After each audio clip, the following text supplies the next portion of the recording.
guys, welcome back to week 3 of Witches of the Moon. I am your Monday host, Amethyst Moon, and this week's topic is over the importance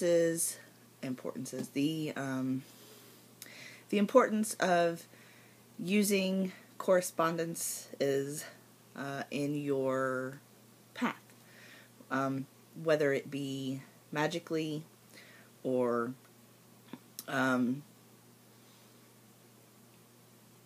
anything really. Most of the time using a correspondence within either your deities or something like that has a profound effect on what you do. Granted, you don't always have to use correspondences, because I know a lot of people that choose not to. But I know when I first started out, I just used what I had, and if I needed something, then I would find something similar. But I always felt that what I did would be stronger if I used correspondences for whatever type of magic that I'm doing. And I struggled for a long time trying to do this type of research on the internet, using Google and stuff like that, and it's very, very, very possible to do that, especially if you don't have this book that I'm getting ready to show you. But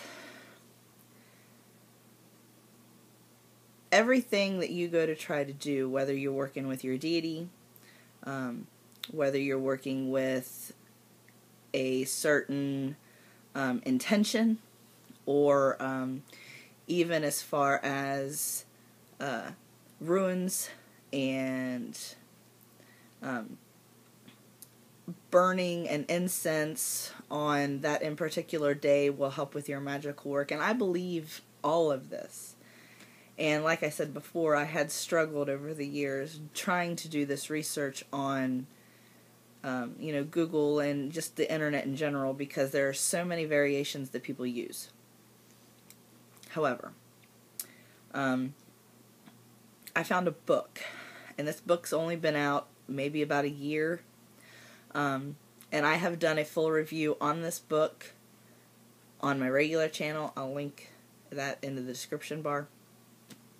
But this book is Llewellyn's Complete Book of Correspondences, and I love this book because it has everything and anything you can think of when it comes to correspondences in this book. And it's a good size book.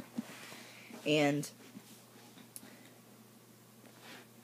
it goes from everything that includes issues, intentions, and powers to plants, stones and minerals and gemstones, and animal kingdom, your spirit animals and such.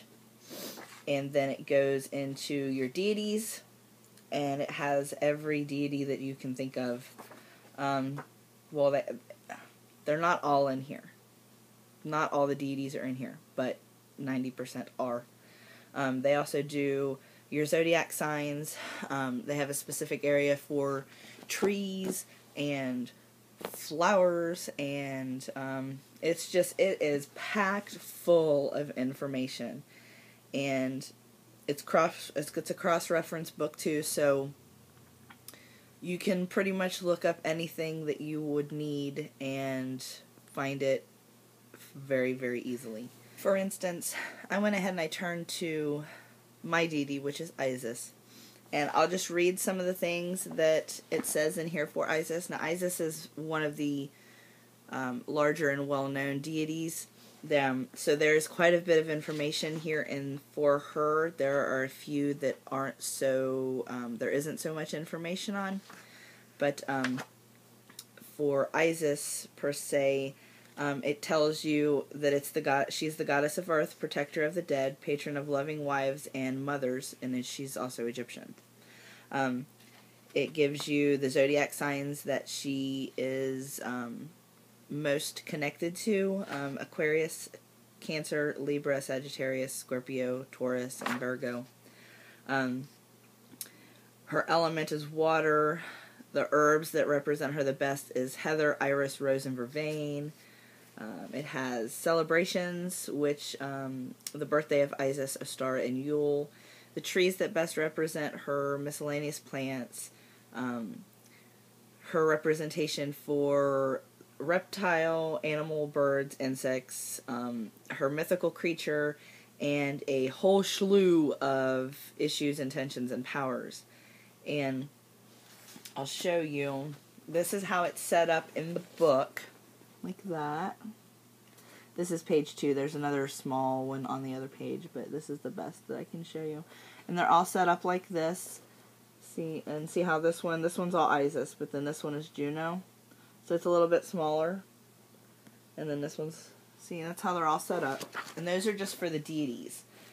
Now for like runes and stuff, they have a whole section of runes in here. They also have what's the Ogum and the Celtic tree calendar. They have a whole thing in there, what the letters represent, the color, the tree that it represents, the issues and intentions and powers. So this book is just, it's amazing.